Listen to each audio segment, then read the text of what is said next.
Utah at Baylor. The Utes going to Waco. There is not a starting quarterback playing in this game. There's not a starting quarterback playing in this game. I mean, look, Bryson Barnes is okay. I'm not going to say he was a hero last game because if you take away the first play of the game, I mean, he had a pretty abysmal day throwing the ball in general. But they also ran the ball well against Florida, so they didn't need to necessarily throw the ball effectively. But yeah, I'm pretty sure this line has moved actually to 7.5 now. So I made this graphic earlier today, but if you watch this, it's probably at 7.5. So we'll talk about it like it's at 7.5. So Ed Robertson, what do you think? I know the staff is high on him. I like him. He's coming over from Mississippi State. He made some plays in the last game, obviously in a losing effort to Texas State, which even if you lose Blake Shapen during that game, you should not need Sawyer Robertson to come in and come from behind and win that game. Obviously TJ Finley did his thing there, and I guess good for him and good for Texas State. We love to see that. Obviously, a team that took in a ton of transfers. I know Baylor, obviously not expecting that at all. Again, we talk about equilibrium games. I'm going to keep saying it.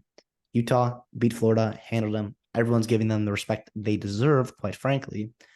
Baylor is way down here, and yet that line is at 7, only 7. And in college football, that's not a huge line, I don't think, especially not considering the sample size you have of 2023 in week 1. Baylor is at home. I was high on Baylor. I took their over. That was one of my plays in the Big 12. I'm really high on Dave Aranda. I like the team. I like the athleticism here. I don't know.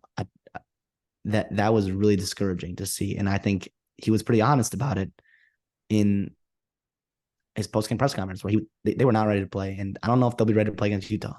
I'm gonna go Utah -7. Obviously, though, if they cover -7, they're gonna win that game. I don't think it matters. Cam Rising's hurt. I think Utah can lean on Baylor and suffocate them, and control the ball offensively. Because yeah.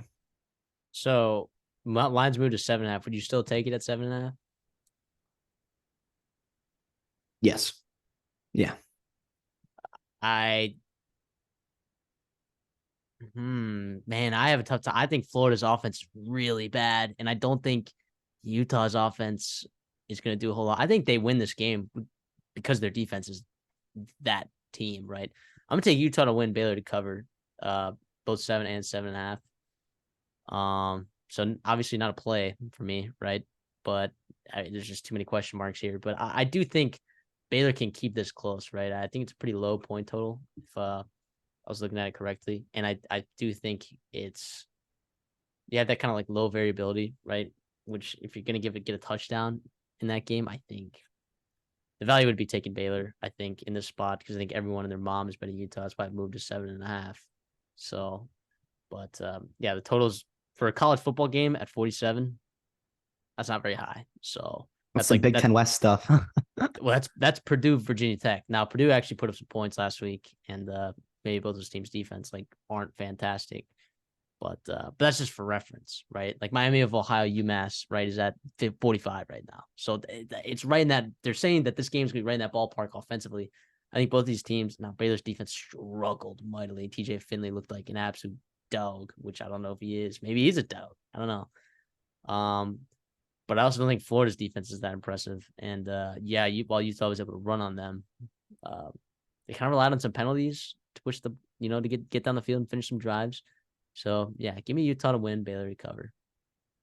If you're Baylor, and obviously you think Utah's going to win, we both do. Even if you cover, you're 0-2, right? When you should have been at least 1-1. And if you're 1-1 and at least you play a close game with Utah, you have some hope for this season. Instead, you're going to be 0-2. What are your outlooks on the season if you're a Baylor fan, or if you're a Baylor? Yeah, for Baylor, I mean, that can't be good. Better, or if you bet them over 7 wins. Okay, me. I love it because I mean, that was me last year. I took their over 7.5, and it did not work out. So I get it, man. I get it. But I mean, this is a better team than I think they played last week. You're right. The equilibrium, I think it's going to start resolving itself at least a little bit. Once you come into the Big 12 too, stuff happens in the Big 12. So this does not mean Baylor's season's over at all. But yeah, it was concerning to see that last week for sure.